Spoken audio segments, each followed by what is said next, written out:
আল্লাহর নবী ডাক দিয়ে বলেন, গো আমার জিবরিল ভাই,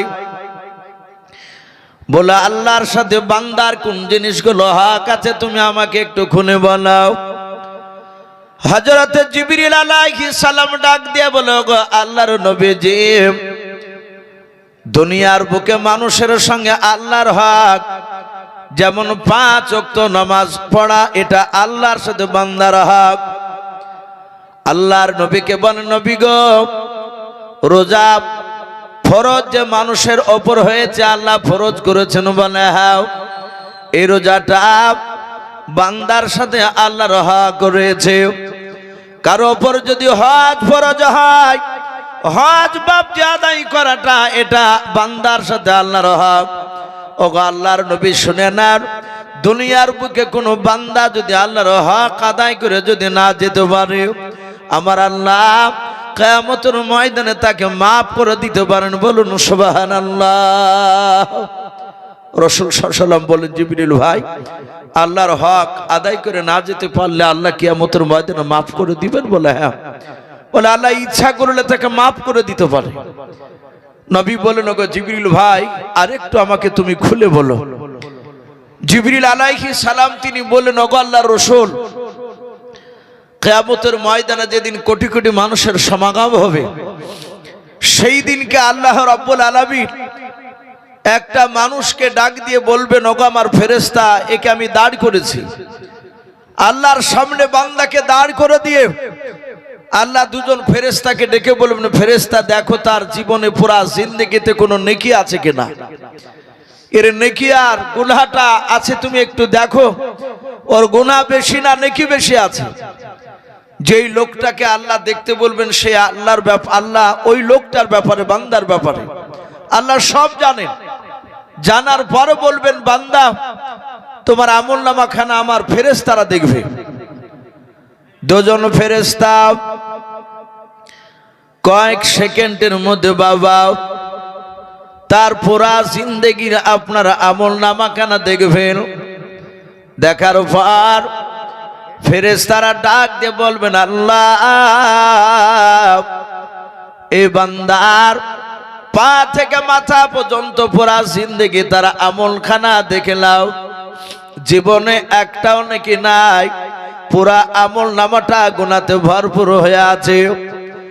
আল্লাহ বলবেন, ওরে বান্দা নয় ফেরেশতা বলো, এই লোকটাকে এখন কি করা যাবে? বল মাওলা, আপনার কথা অনুযায়ী লোকটা জাহান্নামে চলে যাবে, আপনি কি জাহান্নামে দিয়ে দেন? আল্লাহ বলবেন, ওরে আমার ফেরেশতা, এই লোকটা একটা নেকির কাজ করে নাই? বলে না। বলে জীবনে কি নেকির রোজা রাখে নাই? বলে নাও।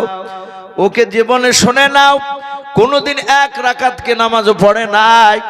আল্লাহর ফেরেশতারা ডাক দিয়ে বলবেন, ওগো আল্লাহ, ওগো আল্লাহ, আপনার এই বান্দা জীবনে 1 রাকাতও নামাজ পড়ে নাই।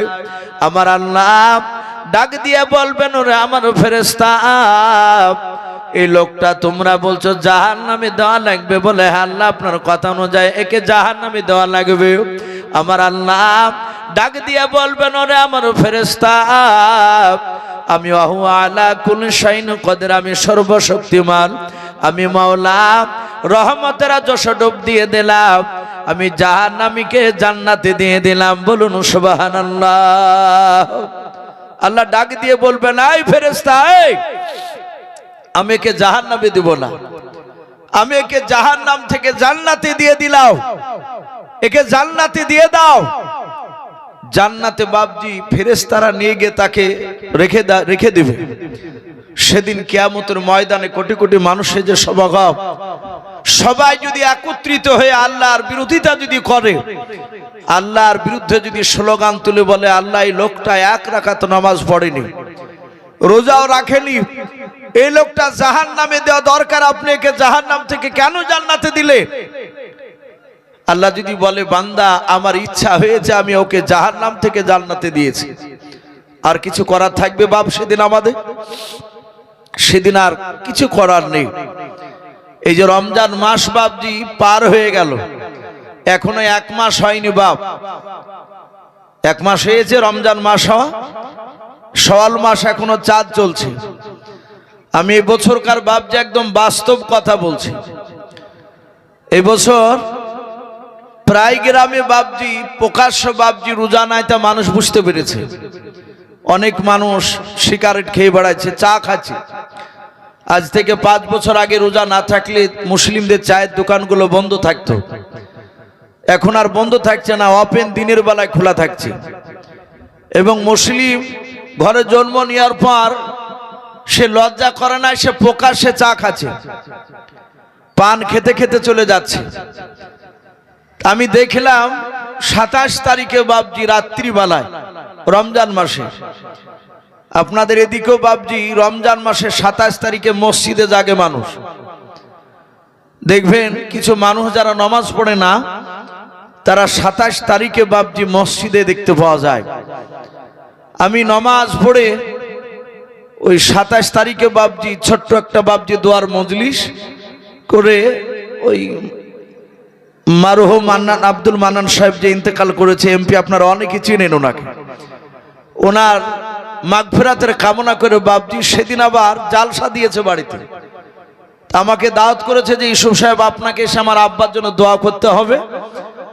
আমি বললাম ভাই ওই তারিখে তো যাইতে পারি না আমি কোথাও। তো বলে আপনি রাত্রি 12টাতে আসলে হবে, কমসে কম আধ ঘন্টা এসে আপনি একটু শুধু দোয়াটা করে যাবে, আমার মা আপনার দোয়া খুব শুনেই উঠবে। তো বাবজি আমার মসজিদে বাবজি মিনিট 20 কথা বলে আমি ওখানে যাব। তা আমি যাহাতে কথা শুরু করেছি, আমার অনেক ভক্ত মুসল্লি, তারা প্রায় মানুষই ভালোবাসে। একটা যুবক ছেলে বাবজি আমাকে ইশারা করে আর একটা যুবককে দেখাচ্ছে।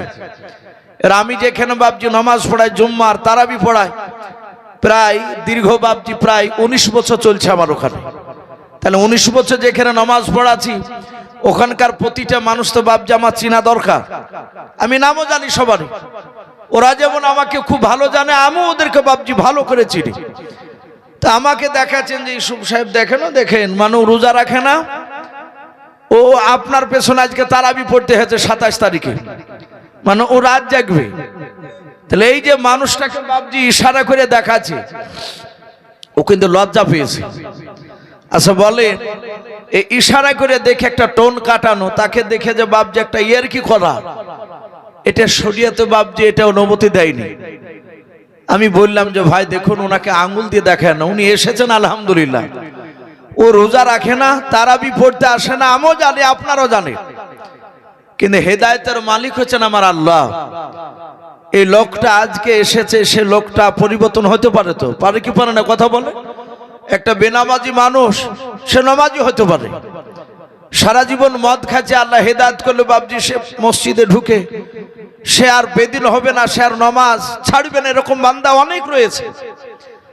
আল্লাহ রাব্বুল আলামিন বাবজি বলা হয়েছে যে আপনার কিয়ামতের ময়দানে বিশ্ব নবীকে বলেন, ওগো নবী, আল্লাহর কোন বান্দা দুনিয়ার বুকে যদি 1 রাকাতও যদি নামাজ না পড়ে আসে, আল্লাহর কোন হক যদি সে পুরা করে না দিতে পারে, আল্লাহ ইচ্ছা করলে কিয়ামতের ময়দানে তাকে মাফ করে দিতে পারে। এই জন্য বাবজি একটা মানুষ নামাজ না পড়লে তাকে বেঈমান, কাফের আপনি বলতে পারবেন না। সে যদি নামাজ না পড়ে, তাকে আপনি আদবের সহিত তাকে বুঝান, তাকে বলে, এমন করে বলবেন না যে আপনার কথাতে সে আঘাত পাবে। তাকে বাবজি সুন্দরভাবে হিকমতের সহিত আপনি কথা বলে। আল্লাহ রাসূল সাল্লাল্লাহু তাআলা আলাইহি ওয়াসাল্লাম বিশ্ব নবী হিকমতের সহিত বাবজি অনেক কথা বলেছে। যে সমস্ত আমাদের বিদেশি মেহমান রয়েছেন, আমাদের ডেলিগেট ফ্রি রয়েছে, খাবার রয়েছে, আপনারা একে একে গিয়ে খাবারটা খেয়ে আসুন। বিশেষ করে আমরা জানি যে আল্লাহ তাআলা আমাদের সকলকে হক কথা বলার, হক পথে চলার জন্য আদেশ করেছেন। এ মর্মে আমাদের কাছে দোয়ার জন্য একজন ব্যক্তি এসেছেন, আমাদের 63 রানীনগর বিধানসভার জিওপির প্রার্থী। এটা রাজনৈতিক প্ল্যাটফর্ম নয়, কিন্তু মুসলিম হিসাবে, অ্যাজ এ মুসলিম, সেই হিসাবে সকলের অধিকার আছে একজন ধর্মগুরুর কাছে, ধর্ম প্রতিষ্ঠানে দোয়া আশীর্বাদ নেওয়ার। বিশেষ করে আমি আপনাদেরকে অনুরোধ করব, হক কথা বলার জন্য কোনো স্টেজ লাগে না। এজন্য আমাদের কাছে আমাদের যে রাজনৈতিক যে অধিকার, প্রত্যেকে আপন আপন ব্যক্তি স্বাধীনতা অনুযায়ী আপনার রাজনৈতিক অধিকার প্রয়োগ করবেন, কিন্তু বজায় রাখবেন যে আপনার প্রয়োগটা যেন ইসলামের বিরুদ্ধে না হয়। কেননা আমাদের মাঝে বলতে দ্বিধা নেই, আমাদের মাঝে সর্বপ্রথম কে? আল্লাহ, নাকি? আমাদের সম্পদ রক্ষা করা যে আল্লাহর সম্পদ, সেটা হচ্ছে ওয়াকাফ। এই ওয়াকাফ সম্পদ আমাদেরকে বেহাত করার জন্য অনেক চক্রান্ত হয়েছে। আমাদেরকে দিল্লি যেও ও আন্দোলনের কথা বলা হয়েছে, এটা অস্বীকার করার কিছু নেই। এই জন্য যিনি আমাদের ওয়াকাফের পাশে দাঁড়াবেন, আমি ব্যক্তিগত না, ইসলামের স্বার্থে যিনি ওয়াকাফের পাশে দাঁড়াবেন, যিনি মাদ্রাসা মসজিদের পাশে দাঁড়াবেন, যিনি ইসলামের প্রতি দাঁড়াবেন, যিনি ন্যায় বিচারের পক্ষে দাঁড়াবেন, তিনাকে আমাদের সমর্থন করা উচিত। এজন্য আমাদের মাঝে দোয়ার জন্য এসেছেন আমাদের রানীনগর 63 বিধানসভার প্রার্থী ইয়াসিন হায়দার জেওপি থেকে, তিনাদের চেয়ারম্যান হুমায়ুন কবির। আমরা তিনাকে 1 মিনিট সময় দিচ্ছি আপনাদের কাছে দোয়ার জন্য একটু বলবো। আমি এক সভাপতি হিসাবে তিনাকে আমি অনুমতি নিয়েছি, তাই আমি একটু সময় দিলাম। আসসালামু আলাইকুম ওয়া রাহমাতুল্লাহি ওয়া বারাকাতুহু। যেহেতু এটা একটা রাজনৈতিক মঞ্চ না, আমি এখানে রাজনীতির কোনো কথা বলবো না। আমি জাস্ট আপনাদের কাছে এসেছি দোয়া চাইতে। আপনাদের আল্লাহর কাছে একটাই দোয়া করব কি আপনারা আমাকে দোয়া দেন। আমার মা বোনেরা যারা ওখানে রয়েছেন সবাইকে আমার আদাব, আমার সালাম জানাই। আমি এই কাজ করব, ওই কাজ করব, ওটা এখানে বলা নেই। জাস্ট আমাকে আপনারা দোয়া দেবেন, আপনাদের পাশে রাখবেন, আপনাদের কাছে রাখবেন। আর আল্লাহর কাছে একটাই দোয়া করব কি আমরা যে মুসলমান, আমরা সবাই যারা আমার বড়রা রয়েছেন এখানে, গুরুজনরা রয়েছেন, আমাদের হুজুর সাহেবরা রয়েছেন, সবার কাছে একটাই, সবার জন্য একটাই দোয়া করব কি আল্লাহ তাআলা আমাদেরকে সবাইকে একসাথে রাখুক, ভালো পথে আমরা একসাথে এগিয়ে যাই। আর এই ইসলাম ধর্ম যেখানে আমরা সবাই জন্ম নিয়েছি আরও বড় হোক, আরও আমরা ইসলামকে, আল্লাহ তাআলাকে আরও আমরা সবাই সবার কাছে আমরা বলে যাই। আর দোয়া করবেন আমার জন্যে, যেহেতু আমি কিছু কাজ করতে পারি আপনাদের জন্যে। আর সব সময় আমি আপনাদের সাথে আছি, আপনাদের পাশে আছি। একটা সুযোগ দেবেন আমাকে ইনশাআল্লাহ তাআলা। আসসালামু আলাইকুম, ভালো থাকবেন সবাই, দোয়া দেবেন আমাকে। অনেক অনেক ধন্যবাদ। তিনি যে কথা বলেছেন কোনো রাজনৈতিক নয়, তিনি দোয়ার জন্য আবেদন করেছেন। আমরা যতটুকু যেভাবে পারবো আমরা ওনার জন্য দোয়া করবো ইনশাআল্লাহ। জি ভাই, আমি বলছিলাম যে আল্লাহ রসুল সাল্লাল্লাহু তাআলা আলাইহি ওয়াসাল্লামকে বললেন, ওগো নবী, এটাকে হুকুকুল্লাহ বলা হয়, হুকুকুল ইবাদ। বিশ্ব নবীকে বললেন, ওগো আল্লাহ রসুল, বান্দার সাথে কিছু বান্দার হক রয়েছে, সে বান্দা যদি ইন্তেকাল করার আগ পর্যন্ত সে তার হক আদায় করে না যেতে পারে, আল্লাহ ইচ্ছা করলে নয় তাকে কিয়ামতের ময়দানে ক্ষমাই করবে না, মাফ করবে না, যতক্ষণ পর্যন্ত বাপজি সে তার নেকি দিয়ে তাকে মাফ না করাতে পারবে। আল্লাহ হেফাজত করুন। তা আমি বলছিলাম যে আল্লাহ রসুল সাল্লাল্লাহু তাআলা আলাইহি ওয়াসাল্লাম এই কথাটা সাহাবাদের সামনে আলোচনা করলেন। ওগো আমার সাহাবাই কেরাম, শুনে নাও, তোমরা জবানের দ্বারায়, হাতের দ্বারায়, পায়ের দ্বারায় যদি কাউকে আঘাত দিয়ে থাকো, ইন্তেকাল করার আগ পর্যন্ত তার কাছ থেকে তুমি ক্ষমা চেয়ে নেবা। যদি ক্ষমা না চাইতে পারো, কিয়ামতের ময়দানে আল্লাহ তোমাকে মাফ করবে না। বাপজি, আমরা সকলেই জানি সারা পৃথিবীর শ্রেষ্ঠ নবী রহমাতুল আলামিন জনাবে মোহাম্মদ রাসূলুল্লাহ সাল্লাল্লাহু তাআলা আলাইহি ওয়াসাল্লাম রহমতের দরদি নবী, যে নবীর বাপজি ডান দিকের, বাম দিকের, সামনের, পেছন দিকের, চারিদিকের গোনা মাপ, সেই নবী ইন্তেকাল করার 1 নয় 2 নয় 3 দিন আগেকার বাপজি একটা ঘটনা এসেছে। আল্লাহ রসুলকে বাপজি 1 নয় 2 নয় কয়েক হাজার সাহাবাই কেরাম বাপজি তারা গোল করে ঘেরাও করে নিয়ে বসে আছে। বাপজি, আমরা উঠবো না বাপ, আর একটু কিছুক্ষণ বসি বাপ। জানি রাত্রে দেখেন 12টা পার হয়ে গিয়েছে, এতক্ষণ জালসা বাপজি শেষ হওয়ার কথা ছিল। আমাকে বলছিলেন বাবর আলী ভাই যে ভাই আপনাকে মোটামুটি 10টার দিকে ওঠানো হবে।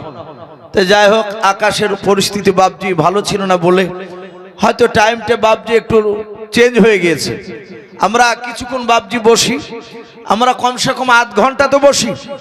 বসে বাপজি আমরা সকলে একটা জান ভরে দোয়া নিব ইনশাআল্লাহ।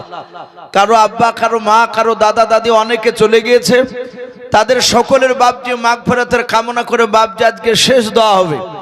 আর আমরা শেষ দোয়া নিয়ে বাড়ি যাব, বলুন ইনশাআল্লাহ। তো ভাই আমি বলছিলাম আল্লাহ রসুল সাল্লাল্লাহু তাআলা আলাইহি ওয়াসাল্লাম ইন্তেকাল করবেন তার 3 দিন আগেকার ঘটনা। রহমতের নবী শুয়ে আছেন, কয়েক হাজার সাহাবায়ে কেরাম বিশ্ব নবীকে বাপজি গোল করে ঘেরাও করে নিয়ে বসে আছে। সকলেই বাপজি রসুলের চেহারার দিকে বাপজি তাকাচ্ছেন, যারা দেখতে পাচ্ছিলেন কাছে। সকলের চোখ দিয়ে ঝরঝর করে পানি ঝরছিল যে আমার বিশ্ব নবী রহমতের নবী দুনিয়ার বুক থেকে বিদায় নিয়ে চলে গেলে আমাদের দিনের রাহবার কে হবে, আমাদেরকে কে পরিচালনা করবে। আমার বিশ্ব নবীর সাহাবারা বাপজি সকলে কাঁদছিলেন, চেঁচিয়ে কাঁদছিলেন না। তারা জানতেন যে নবীজির দরবারে চিৎকার করে কান্না করা এটা চরম বেয়াদবি। জোরে কথা বললে নবীর গলার আওয়াজে চেয়ে যদি আমাদের সাহাবাদের গলার আওয়াজ বেশি হয়ে যায়, তাহলে কিয়ামতের ময়দানে জান্নাত যেতে গিয়ে বাপজি আটকা পড়ে যেতে হবে। তাই সাহাবায়ে কেরামরা কেউ বাপজি জোরে জোরে চিল্লাছিলেন না, আস্তে আস্তে কাঁদছিলেন। 2 চোখের কোনা দিয়ে ঝরঝর করে পানি ঝরছিল। আমার বিশ্ব নবী রহমতের দরুদ নবী জনাবে মুহাম্মদ রাসূলুল্লাহ সাল্লাল্লাহু তাআলা আলাইহি ওয়াসাল্লাম নবী আমার সাহাবায়ে কেরামদের দিকে লক্ষ্য করে বলুন, গো সাহাবারা আমার হাত ওখানা ধরে একটু উঁচু করে বসে দাও। আল্লাহ রসুলের সাহাবা নবীজির বাপজি ডান পাশে বাম পাশে দুজন জামাই হযরতে ওসমান গনি রাদিয়াল্লাহু তাআলা আনহু তিনি দাঁড়িয়েছিলেন। নবীর ছোট জামাই ওসমান গনি রাদিয়াল্লাহু তাআলা আনহু তিনিও দাঁড়িয়েছিলেন। আল্লাহর নবীজের 2 জামাই নবীজের 2টো হাত বাপজি ধরে নবীকে উঁচু করে বসে দিলেন। আল্লাহর নবীজির মাথা যন্ত্রণা বেশি হয়েছিল। নবী আমার বেশি করে বাবা দাঁড়াতে পারছিলেন না, একাই উঠে বাপজি বসতে পারছিলেন না। আল্লাহর নবীজির সাহাবা ওসমান গনি রাদিয়াল্লাহু তাআলা আনহু ডান হাতখানা ধরলেন, আলী বাম হাতটা নবীর ধরলেন। আল্লাহ রসুলকে একটু উঁচু করে বসে দিয়া ওসমান গনি এভাবে নবীর পেছন দিকে বাপজি পেটের দিকে হাত বানিয়ে দিলেন। ডাক দিয়ে বল, নবী আর আপনাকে উঁচু করে বসানো যাবে না। নবী বলেন, কেন সাহাবা? বলে, নবী আপনার মাথা যন্ত্রণা বেড়ে গিয়েছে। হাদিসে পাওয়া যায় আল্লাহর নবীজি ইন্তেকাল করার আগে বাবা 13 দিন ধরে নবীজির মাথা যন্ত্রণা বেশিছিল। আল্লাহর নবী 13 দিন মাথা যন্ত্রণার কারণে নবী আমার 17 ওয়াক্তের ফরজ নামাজের সাহাবাদেরকে নিয়ে নবীজি ইমামতি করতে পারেননি। আল্লাহর নবীজিকে পেছন করে নবীর বন্ধু আবু বকর সিদ্দিক রাদিয়াল্লাহু তাআলা আনহু তিনি ইমাম হয়ে বাপজি নামাজ পড়িয়েছিলেন। আল্লাহ রাসূলের সাহাবা ওসমান গনি ডাক দিয়ে বলে, নবী গো আর আপনাকে উঁচু করে বসানো যাবে না, একটু উঁচু করে বসিয়েছে। নবী গো আপনি আমার ডান হাতে আপনি ভর দিয়ে একটু হিলাল দিয়ে আপনি বসে যান। আল্লাহর নবী বসে পড়লেন। রহমতের দরুদ নবী আমার আল্লাহর নবীজি বাপজি আপনার সাহাবাদের দিকে আপনার তাকাতে লাগলেন। আল্লাহর নবী সাহাবাদের দিকে তাকে দেখেন সাহাবাদের চোখ দিয়ে পানি ঝরে। রহমতের নবী বাপজি কান্না শুরু করে দিলেন। দরুদ নবী আমার হাত দুখানা বাপজি এভাবে উঁচু করে ধরলেন। আল্লাহ রাসূল হাত দুখানা উঁচু করে ডাক দিয়ে বলেন, আমার আবু বকর সাহাবা। আবু বকর নবীর ডান পাশে বাপজি বসেছিলেন। বলেন, লব্বাইক রাসূলুল্লাহ। ওগো আল্লাহর নবী আপনি কেন আমাকে ডাকলেন? আমি আপনার দরবারে হাজির আছি বলেন। আল্লাহর নবী বলেন, আবু বকর তোমার হাত দুখানা আমাকে ধরতে দাও। আবু বকর নবীর হাত দুখানা বাপজি ধরলেন। আল্লাহর নবীর কান্না দেখে আবু বকর থাকতে পারলেন না। আবু বকর কাঁদছিলেন, কারণ নবীজির সবচেয়ে বাবা কাছের সাহাবা জানের বন্ধু বাপজি আবু বকর ছিলেন। আল্লাহর নবীর বন্ধু আবু বকর বুঝতে পেরেছে নবী আর দুনিয়ার বুকে বেঁচে থাকবেন না। আল্লাহ রাসূলের হাত দুখানা ধরে বলেন ফিদাকা আবি ওয়া আম্মি ইয়া রাসূলুল্লাহ। আল্লাহর নবী বললেন ওগো আমার সাহাবা আবু বকর, তুমি আমার জন্য বললা তোমার আব্বা মা আমার পায়ে তলে কুরবান হয়ে যাক। বলো হুজুর হাও। আল্লাহর নবীজিকে আবু বকর ডাক দিয়ে বলল নবী গাও, আপনি কান্না করবেন না, আপনার চোখের পানি আমি আবু বকর সহ্য করতে পারি না। আল্লাহর নবীজিকে হাত দুখানা ধরে বলছেন নবী কেন আপনি আমার হাত দুখানা ধরতে চাইলেন? দরদি নবী রহমতের নবী ডাক দিয়ে বলেন আবু বকর শুনে নাও, আমি আর মনে হয় দুনিয়ার বুকে বেশি দিন বেঁচে থাকবো না। ওরে আমার আবু বকর সাহাবা শুনে নাও, 1 2 3 4 করে আমার 63 বছর হতে চলো সাহাবা। ওরে আমার আবু বকর আমি অনেক জায়গায় তোমাকে নিয়ে গিয়েছিলাম। ওরে আবু বকর অনেক সময় তোমাকে হুকুম করেছি। ও আমার আবু বকর আমার জবানের দ্বারাই আমার হাতের দ্বারা আমার পায়ের দ্বারা যদি তুমি কোনোদিন আঘাত পেয়ে থাকো, ওরে আমার আবু বকর আমি তোমার হাত দুখানা ধরে ক্ষমা চাইতেছি। আবু বকর শুনে নাও, হাজার হাজার সাহাবা এখানে উপস্থিত আছে, হুজুর দেখতে পাচ্ছে আমি। আল্লাহ রাসূল ডাক দিয়া বলেন ওরে আবু বকর শুনে নাও, হাজার হাজার সাহাবার সামনে হয় তুমি আমাকে ক্ষমা করে দাও, নতুবা তার প্রতিশোধ বদলা তুমি নিয়ে নাও। আল্লাহর নবীজির বন্ধু আবু বকর সিদ্দিক রাদিয়াল্লাহু তাআলা আনহু নবীজির হাত দুখানা জুড়ে ধরে কাঁদেন আর বলেন নবী গো, আপনি জীবনে কোনোদিন অন্যায় করেননি। ওগো নবী আপনি কাউকে আঘাত দিয়ে কথা বলেন নাই। আল্লাহ রাসূলের জীবনীতে বাপজি পাওয়া যায় নবী আমার কলমার দাওয়াত দিতে গিয়েছেন। এক ইহুদি যুবক বাবা আল্লাহ রাসূলের বাপজি নবীকে চিনে নাও, নবী যে আখির জামানার পয়গম্বর, ইহুদি বাপজি নবীকে বিশ্বাস করে নাও। ইহুদির বাপজি আবু জেহেলের কথা মোতাবেক শুনে বাবা ইহুদি দৌড়তে দৌড়তে এসে আল্লাহর নবীর কাছে এসে নবীর বাম দিকের গালে বাপজি ঠাস করে চড় লাগিয়ে দিল। এত জোরে ইহুদি থাপ্পড় মারল নবীজির পবিত্র গালে। বেঈমান ইহুদির আঙ্গুলের 5টা দাগ আল্লাহ রাসূলের নূরানি চেহারায় বাপজি গালে দাগ লেগে গেল। রহমতের নবী গালি দিলেন না, চোখটা রাঙা করে তাকালেন না। আল্লাহ নবীজির চোখের কোনা দিয়ে ঝরঝর করে পানি ঝরছিল, যাহাতে ইহুদি মেরেছে।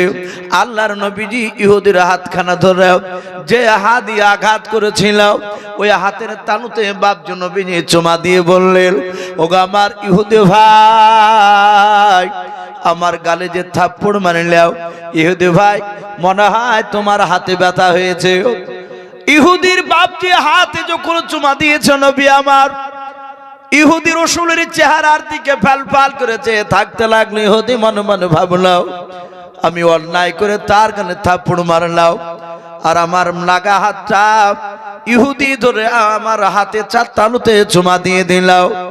মনে মনে ভাবলে ইনি দুনিয়ার কোন সাধারণ মানুষ নয়, ইনি আখিরি জামানার পয়গম্বর হবেন। আল্লাহর নবীজির পা দুখানা জোড়া ধরে কাঁদেন আর বলেন নবী আমি অন্যায় করে মেরেছিলাম, চিনতে পেরেছিলাম না, এখন চিনতে পেরেছে আপনি সারা পৃথিবীর শ্রেষ্ঠ মানব, আপনি শ্রেষ্ঠ নবী। ও নবী আপনার কলমা পড়ে আপনি মুসলমান বানিয়ে নেন, আর আমি বাপ দাদার ধর্মের দিকে যাব না। বলুন সুবহানাল্লাহ। এই ছিল রাসূলুল্লাহর চরিত্র। হযরতে আবু বকর নবীর হাত দুখানা ধরে বলছেন ফিদাকা আবি ওয়া আম্মি ইয়া রাসূলুল্লাহ, ওগো নবী আপনি অন্যায় করেননি। আমি শুনেছি আমার কলিজার টুকরা বিটি হযরত আয়েশা সিদ্দিকা রাদিয়াল্লাহু তাআলা আনহা, আবু বকরের বিটির নাম ছিল আয়েশা, আর এই আয়েশার সাথে বাপজি রাসূলুল্লাহর বিয়ে হয়েছিল। হযরতে বিশ্বনবীর অর্ধাঙ্গিনী বিবি আয়েশা সিদ্দিকা রাদিয়াল্লাহু তাআলা আনহা তিনি বলেন আমি রাসূলুল্লাহর মুখে শুনেছি নবী সারা রাত যেদিন বাপজি আয়েশার বাড়িতে পালি পড়তো, নবী আমার রাত্রিবেলা নামাজে দাঁড়াতে সারা রাত বাপজি নামাজ নফল নামাজে দাঁড়িয়ে কাটিয়ে দিতেন। সকালবেলা দেখতেন হযরতে বিশ্বনবীর পাখানা বাপজি একটু ফুলে যেত, আমরা যারা ট্রেনে বাবজি লালবাগ বলেন আর বহরমপুর থেকে যে কলকাতা শিয়ালদাতে যায়, যারা সিট পায় না, পুরো রাস্তাটাই বাবজি দাঁড়িয়ে যদি যায়, সে চলে যেতে পারবে। দেখবেন কলকাতা নামার পরে তার জুতোটা টাইট হয়ে গেছে পায়ে, অটোমেটিক তার বোঝা যাবে যে তার পা ফুলেছে, কারণ ঘন্টা 4-5 বাবজি একভাবে দাঁড়িয়ে থাকা। নবীজিও সারা রাত, কোন রাত বাবজি আপনার এশার নামাজের পর আর শুতেন না, ফজর পর্যন্ত বাবজি নামাজে দাঁড়িয়ে থাকতেন। রসুলের দাঁড়িয়ে থাকার কারণে বাবজি পাটা ফুলে যেত। আয়েশা বলছেন, ওগো নবী, আপনি এইভাবে দাঁড়িয়ে পা ফোলান আর আপনি এভাবে কাঁদেন কেন? বিশ্ব নবী বলতেন, আয়েশা, আমার ডান দিকের বাম দিকের সামনের পেছন দিকের চারিদিকের গুনাহ আল্লাহ মাফ করে দিয়েছে। আল্লাহ আমার গুনাহ মাফ করে দিয়েছে, এই কারণে শুকরিয়া আদায় করার জন্য সারা রাত নামাজ পড়ি। জোরে বলুন সুবহানাল্লাহ। এটা নবী উত্তর দিয়েছিলেন আয়েশাকে। আজ আমরা একটা মানুষ বাবজি গ্যারান্টি দিতে পারবো না, আপনারাও পারবেন না, আমি মৌলানা ইউসুফ আমিও পারবো না যে আমার জীবনে গুনাহ নাই, এই কথা বাবজি আমরা কেউ বলতে পারবো না। আমি জানি না আজ মানুষ বাবজি অনেকে ওয়াজ শুনতে আসে, যদি আল্লাহর কাছে মাকবুলিয়াত না হতে পারে, আল্লাহর কাছে প্রকৃতি যদি আলেম না হতে পারে, কিয়ামতের ময়দানে বাবজি সেদিন হয়তো পাকড়া হয়ে যেত। ওই রকম আপনাদের মধ্যে সে হাল হতেও পারে। আবার হয়তো দেখা যেতে পারে আল্লাহ আপনাদেরকে, আমাকে, তার সঙ্গে সকলকে বাবজি হয়তো আল্লাহ ক্ষমাও করে দিতে পারে, কিন্তু ক্ষমা যে করে দিবেন এটা গ্যারান্টি বাবজি আমাদের নেই। আমরা সকলেই গুনাহগার। আর বিশ্ব নবীর ডান দিকের বাম দিকের সামনে পেছন দিকের চারিদিকের গুনাহ মাফ।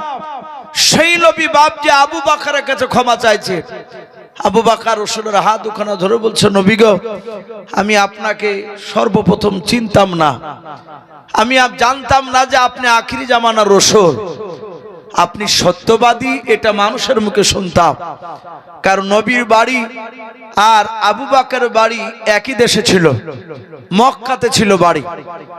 হযরতে আবু বকর লোকের মুখে শুনতে পেয়েছিল যে আব্দুল্লাহর একটা ছেলে, তার নাম মুহাম্মদুর রাসূলুল্লাহ সাল্লাল্লাহু আলাইহি ওয়াসাল্লাম, এই ছেলেটা মিথ্যা কথা বলে না, সে সত্যবাদী। কিছু মানুষের চেহারার দিকে বাবজি তাকিয়ে পুরাটা বুঝতে না পারলো, কিছু অনুভব করা যায় যে এই লোকটা কত বড় আল্লাহওয়ালা। কি বাবজি বোঝা যায় না? অনেক আলেমের দিকে তাকিয়ে অনেকে বাবজি ধারণা করে যে মানুষটা মনে হয় বুজুর্গ হতে পারে, সেটা আল্লাহর কাছে, সেটা আল্লাহ ভালো জানে। কিন্তু মানুষ অনেকে ধারণা করে রাসূলুল্লাহর চরিত্র বাবজি ছোট থেকে মানুষ জানতে পেরেছিল যে এই ছেলেটা মিথ্যে কথা বলে না, তাই মক্কার লোকেরা সবাই রসুলকে আল আমিন বলে ডাকতো, সত্যবাদী আল আমিন মানে। আবু বকর জানতো কিনি সত্যবাদী কিনা আখিরি জামানার রসুল, এটা আবু বকর জানতো না। আবু বকরের জীবনীতে পাওয়া যায় উনি কাপড়ের ব্যবসা করতেন উনি। আমরা মুর্শিদাবাদের সবচেয়ে বাবজি জানি বড় হাট বেলডাঙ্গা, মানুষ বেলডাঙ্গাতে অনেকেই যায়। আমরা রাসূলুল্লাহর জামানায় মক্কা নগরে বাবজি আরবের বুকে সবচেয়ে দুটো বড় হাট ছিল। একটা বড় হাটের নাম ছিল সিরিয়া, সিরিয়াতে মক্কার লোকেরা ব্যবসা করতে যেত। দ্বিতীয় আরেকটা হাট, সে হাটটার নাম ছিল বাবজি শাম দেশ। শাম আর সিরিয়া দুটো দেশে বাবজি মক্কার লোকেরা বাবজি তারা ব্যবসা করতে যেত বেশি। আবু বকর শাম দেশে গিয়েছেন ব্যবসা করতে, কাপড় খুব তাড়াতাড়ি বিক্রি হয়ে গিয়েছে। বিক্রি হওয়ার পর আবু বকর চিন্তা করলেন আমি একটু বাজারটা ঘুরিয়ে বেড়াই, বাজারটা ঘুরে দেখি। আবু বকর একা একাই ওই শাম দেশের বাজারে বাবজি ঘুরিয়ে বেড়াচ্ছিল। তফসিরে লিখেছে বাবজি সিরাতে হালবিয়া বলে একটি কিতাব, রাসূলুল্লাহর জীবনী পাওয়া যায়। আরো অন্যান্য বাবজি তফসিরে কিতাবও বাবজি পাওয়া যায়। এক ইহুদির বাবজি বড় আলেম, এখনো খ্রিস্টান গির্জায় যারা ইমামতি করে তাদেরকে পাদ্রী বলা হয়। মসজিদে যেমন আমাদের ইমামতি যারা করে তাদেরকে মাওলানা বলে, অনেকে কারি সাহেব বলে, অনেকে ইমাম সাহেব বলে। তো খ্রিস্টান গির্জায় যারা নামাজ পড়ায় ওদেরকে বাবজি পাদ্রী বলা হয়। আর পাদ্রীরা ইহুদির বড় আলেম। তো এক ইহুদির আলেম তওরাত কিতাবখানা বাপজি বুকে করে নিয়ে ওই সামদেশের বাজারি ও ঘুরিয়ে বেড়াচ্ছিল, ও হেঁটে বেড়াচ্ছিল। যখনই বাপজি আপনার আবু বাকার পাশ কেটেছে, আবু বাকার ইহুদির আলেমটার নাম কেতাবে লিখেছে বহাইরা রহিম। এই বহাইরা রহিম বলে নাম, ইহুদির সে পণ্ডিত বুকে করে তওরাত খানা নিয়ে বাপজি হাঁটছিল, যাহাতে আবু বাকার পাশ করেছে।